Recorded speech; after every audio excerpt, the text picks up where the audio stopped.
Naše slovenske ženske so bile izjemne na različnih področjih. Na področju osebnega, družinskega življenja, potem na področju dobrodelnosti, socialnega življenja, družbeno-političnega življenja, v medicini, v znanosti, predvsem na dobrodelnih področjih. Družbeno-politično so se uveljavljale postopoma, najprej kot podpornice svojim možem, ki so bili politično aktivni, kasneje preko raznih društev, dobrodelnih akcij in pa, ko so se lahko enakovredno izobraževale kot moški, tudi v različnih poklicih. Volilno pravico, se pravi aktivno in pasivno, so dobile po letu 1945. Seveda je pa to enakopravnost smo si izborile počasi, predvsem prek pomembnih, izjemnih slovenskih posameznic, ki so ledino orale na različnih področjih. Pri tem so zelo dejavno pripomogle k naši enakopravnosti učiteljice, so bile najboljše akterke tega, potem pa seveda tudi druge dame, ki so ustanovile prvi časopis Slovenka, prek katerega so se izrazile o ženski enakopravnosti in tako naprej.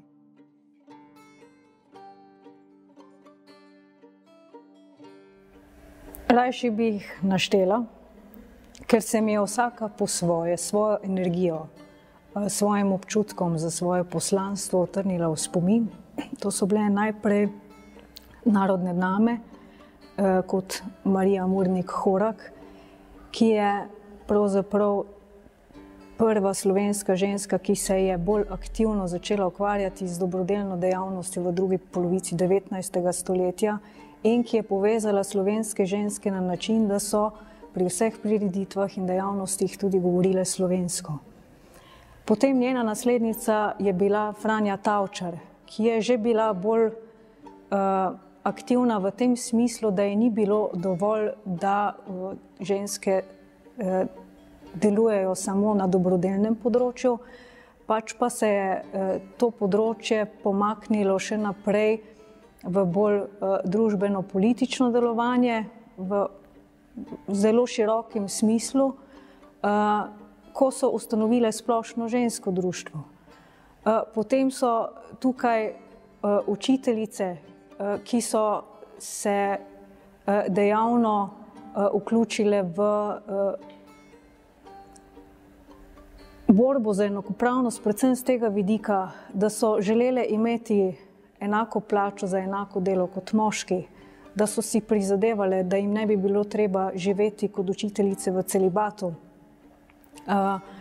da lahko prevzamejo družbene vloge kot moški v političnem življenju. Seveda so si prizadevale tudi za volilno pravico.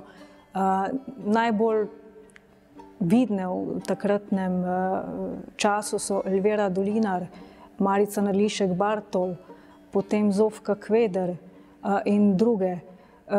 Na področju znanosti so prav tako prosperirale izjemne posameznice, ki so na svojih poljih naredile ogromno, pokazali tudi na področju medicine, da so enakovredne moškim kolegom, na področju prava, potem na področju umetnosti. Takrat so se likovnice organizirale v okviru razstav in predstavile prva svoja likovna dela, tako slikarska kot kiparska dela.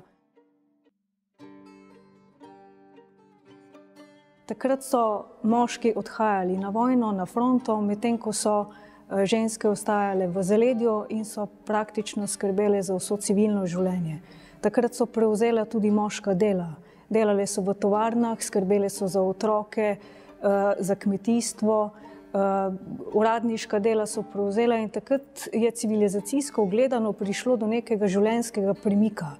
In tako so ženske svojo vlogo postopoma uveljavljale skozi neke civilizacijske spremembe, v katero je bila pa vpeta tudi svetovna vojna. Najprej prva svetovna vojna, potem med obema vojnama se je civilizacijski premik pokazal na napredku v tehnologiji, v bolj modernem življenju, v potrošniškem življenju. ženske so se lahko izrazili tudi skozi modo. Potem pa je žal prišlo leta 1941 spet do druge svetovne vojne, kjer so pa že v obdobju vojne ženske prevzemale pomembnejše politične vloge. Aktivne ženske so bile predvsem najprej iz premožnejših meščanskih družin, ki so se poročile tudi s premožnimi, pomembnimi ali politično aktivnimi moškimi, ali moškimi iz gospodarstva, ali moškimi iz znanosti, moškimi, ki so imeli pomemben status v meščanskem življenju. Ker so imele premožen status, so iz te pozicije tudi lažje funkcionirale navzven. Seveda so pripomogle tudi k temu, da so se potem lahko delavke zaposlovale v tovarnah in so skozi razna društva in dejavnosti v društvih izobraževale tudi ženske na podeželju in pa v mestih. To je bilo vedno zelo pomembna pozicija. Pozicija pa tudi z tega vidika, da če so se razumele s svojimi možmi, so jim možje dali podporo za njihovo delovanje.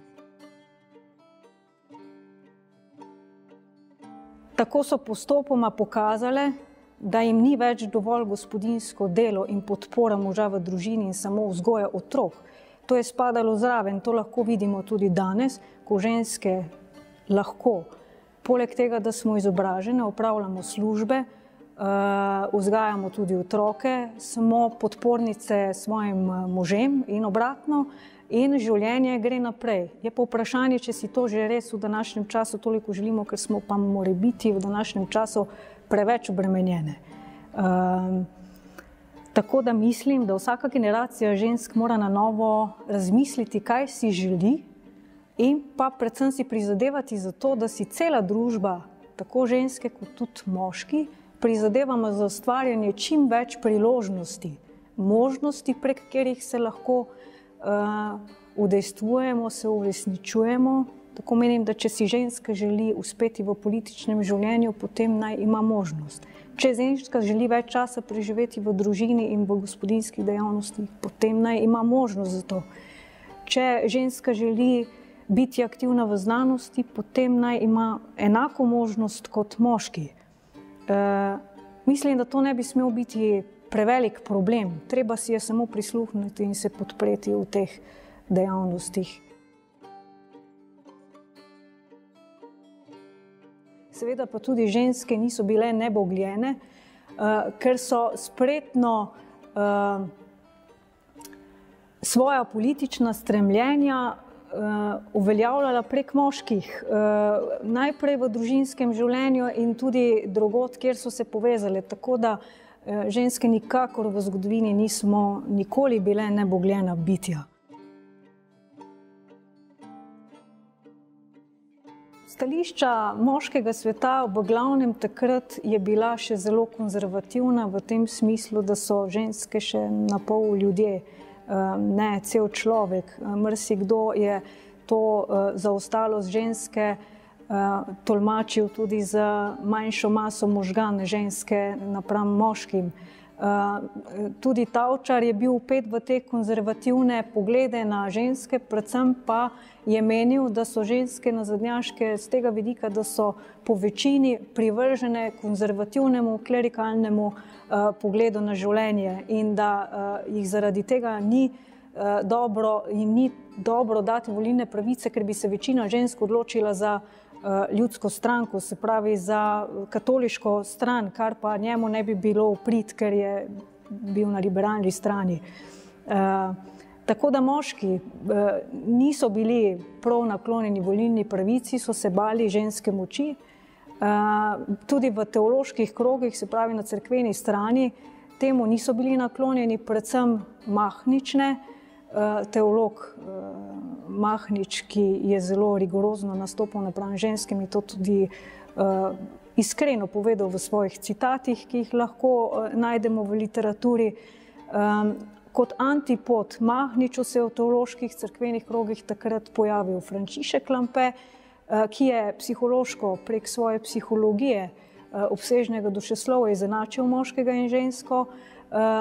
jih je pa ločil v čustvenem življenju, namreč fiziološko in anatomsko se moški in ženska razlikujeta in različno je potem tudi čustvovanje, medtem ko zaradi tega ženska pamet pač ne trpi. V zadnjem času tega ne moremo več reči. V zgodovinskih zapisih, sploh v zgodovinskih verih so prisotne od nekdaj. Gre za vprašanje raziskovanja. Na polju raziskovanja mnogo časa niso bile toliko prisotne, ker je bilo tudi manj raziskovalk na teh področjih. V današnjem času pa bi lahko rekli, da tako v raziskovalni, tudi muzeološki dejavnosti in povsod drugod je to polje čedalje bolj raziskano in prav je tako, da to polje prevzemajo tudi bolj ženske kot moški. V verih zgodovinskih pa so bile ženske od nekdaj prisotne. Gre samo za to, da jih raziščemo in da postanejo javno dostopne raziskave tudi javnosti. In pa seveda tako na univerzah, v šolah, kot zgodovinski spomin, nekaj, kar je prisotno v zgodovinskem spominu, kar je stvar naše identitete, kar je nekaj, zaradi česar smo lahko bolj samozavestni kot narod. Namreč ni naroda brez emancipacije moških in žensk.